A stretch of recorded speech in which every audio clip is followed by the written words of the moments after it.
नमस्कार, HNN news में आपका स्वागत है। मैं हूं आपके साथ नम्रता शर्मा। आइए नजर डालते हैं खबरों पर।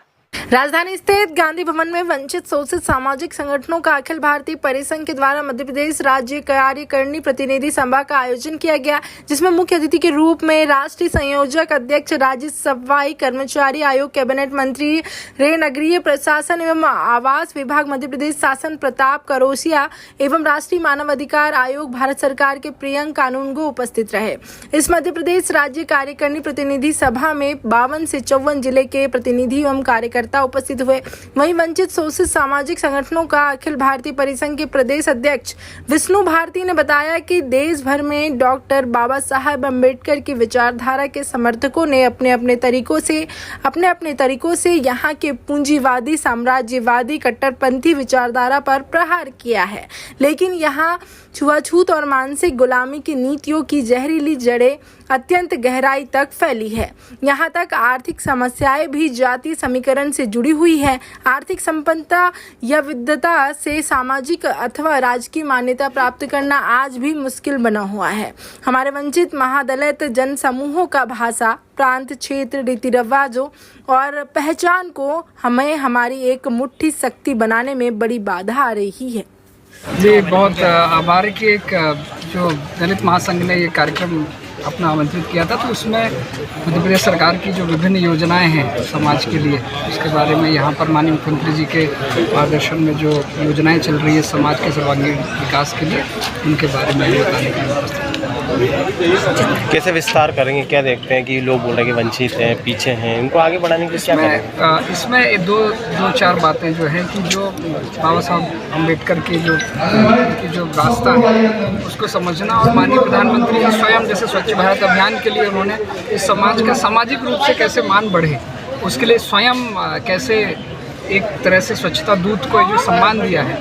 हर कार्यक्रमों में जो स्वच्छता दूतों के वो स्वयं चरण पखारते हैं, चाहे वो अयोध्या का मंदिर हो, चाहे कहीं पर भी हो, तो जो सामाजिक सम्मान माननीय प्रधानमंत्री सभी को दे रहे हैं, वो समरसता का भी भाव देता है। और उनके आर्थिक सशक्तिकरण के लिए जो सरकार की योजनाएं हैं कि अब आने वाले समय पर जो जीरो कोलैटरल पे जो नगर निगम में और जो बहुत बड़ी बड़ी जो मशीनें आती हैं, उनके लिए जिस तरह से सरकार एक तरह से आर्थिक मदद कर रही है, ये सब बातें समाज के लिए जाएंगी और समाज का आर्थिक उत्थान के साथ सामाजिक उत्थान होगा। मध्य प्रदेश सरकार क्या कुछ नया?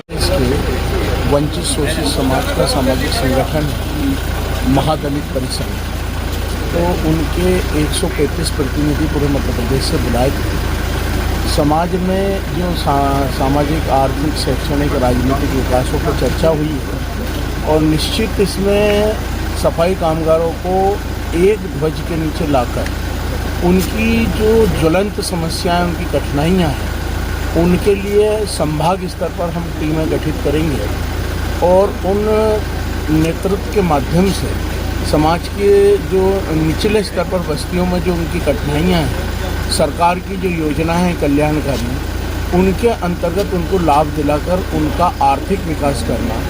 जैसे अभी सफाई कर्मचारी वित्त विकास निगम के माध्यम से अनुदान दिलाकर मध्य प्रदेश की सरकार ने 205 टैंकर जेंटिंग मशीन वगैरह ये इंदौर में दी, तो 75 हज़ार रुपये महीने पर उनको अटैच किया। एक सफाई कामगार जो बेरोजगार था, तो बेरोजगार सफाई कामगार को आज 75 हज़ार रुपये महीना मिल रहा है, 25 हज़ार रुपया उसका खर्च हो रहा है और 50 हज़ार वो कमा रहा है। तो मानो कि सरकार की एक योजना से एक परिवार में इतना बड़ा बदलाव आया कि जो 50 हज़ार रुपया प्रति माह कमा रहा है, वो अपने बच्चों को स्कूल कॉलेजों का रास्ता दिखाएगा, वो सफाई के कार्य में नहीं लगाएगा। तो ये शासन की एक योजना से एक परिवार बनता है, और अच्छा परिवार बनने से अच्छा समाज बनता है और अच्छे देश का निर्माण होता है। तो महादलित परिसंघ संपूर्ण सफाई कामगार वर्ग का पूरे देश में, भारतवर्ष में नेतृत्व कर रही है, और संपूर्ण सफाई कामगारों को वाल्मीकि समाज, हिला अपना जो कोरी समाज, जो सफाई के कार्यों से लगे हुए हैं, वो सब एक झंडे के नीचे आकर इस संगठन वंचित शोषित समाजों के वंचित संगठन महादलित परिसंघ के नीचे काम करेगा। और आगे चल के मध्य प्रदेश में 1 लाख लोगों का यहाँ पर महासम्मेलन होगा इस परिसंघ का, और उसके बाद फिर अभी दिल्ली में भी बैठक आयोजित करेंगे। मैं इस महापरिसंघ का राष्ट्रीय संयोजक हूँ, हमारे उमेश पिपरे जी राष्ट्रीय अध्यक्ष हैं, चंदन वाल्मीक हैं, उत्तर प्रदेश के कारवार के अध्यक्ष हैं, राजकुमार रुकवाला जी का अध्यक्ष हैं। तो आज सारे हमारे प्रदेश के प्रतिनिधि यहाँ पर आए हैं और अनेकों विषय ऐसे जैसे ठेकेदारी प्रथा है, इसमें जो ठेकेदारों द्वारा जो शोषण हो रहा है, तो हमारा दलित परिसंघ का जो नेतृत्व है वो नीचे स्तर तक इसका पता लगाकर, जैसे EPF की राशि नहीं देना, कलेक्टर रेट का भुगतान नहीं करना, तो इन चीज़ों पर हमारे सफाई कर्मचारी आयोग मैं खुद ही हूँ, शासन में बना रखा है।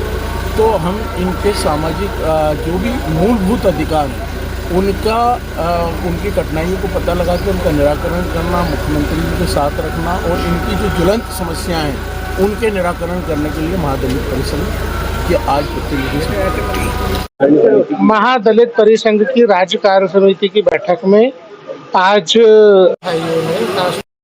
भाई यहाँ है, उन्होंने मुझे यहाँ बुलाया, अपने बीच मेरी बात रखने का अवसर दिया और हम लोगों ने समाज के उत्थान पर काफ़ी सारा संवाद किया, डिस्कशन किया।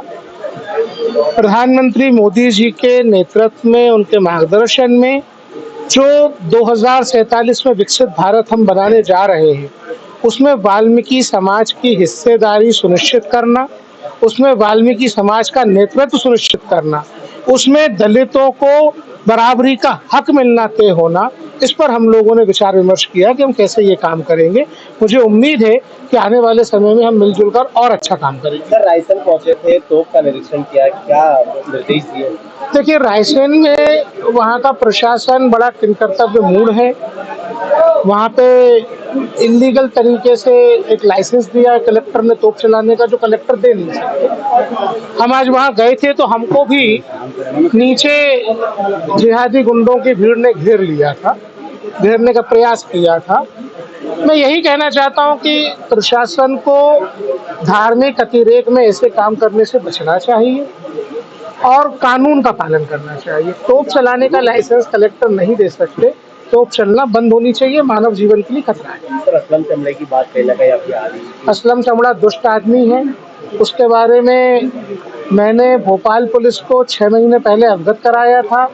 भोपाल पुलिस ने अगर समय से काम किया होता, मैंने अवगत कराया था कि 250 बांग्लादेशी रोहिंग्या मुसलमान अवैध घुसपैठियों को असलम चमड़ा यहाँ लेके आया है और भोपाल में उनसे गाय कटवाने का काम कर रहा है। अगर तब सक्षम तरीके से काम किया गया होता तो ये स्थिति नहीं है। आज हमारे करीब 6 सत्र 7 सत्र चले। उन सुबह 10:30 बजे से लेकर आप देख ही रहे 5 बजे तक कंटिन्यू कार्यक्रम चला, 6 भी बज चुके। इस बीच में भोजन अवकाश भी था। आज इस सत्र में रोजगार से संबंधित, आरक्षण से संबंधित, समाज के उत्थान को विषय को लेकर, राजनीति में भागीदारी समाज को लेकर, अब ऐसे बहुत सारी विषयों पर आज हमारे लोगों ने छुआ इस चीज को और सभी ने एक सुर में कहा कि वाकई हमारा समाज को उत्थान करने की जरूरत है और वो लगे भी हैं, जिससे बच्चे पढ़ लिख जाए तो आगे बढ़ जाए। और माननीय कानून गो जी ने भी अच्छी बात रखी है कि समाज को उन्नति के रास्ते पर अगर जाना है तो बिजनेस भी करना होगा।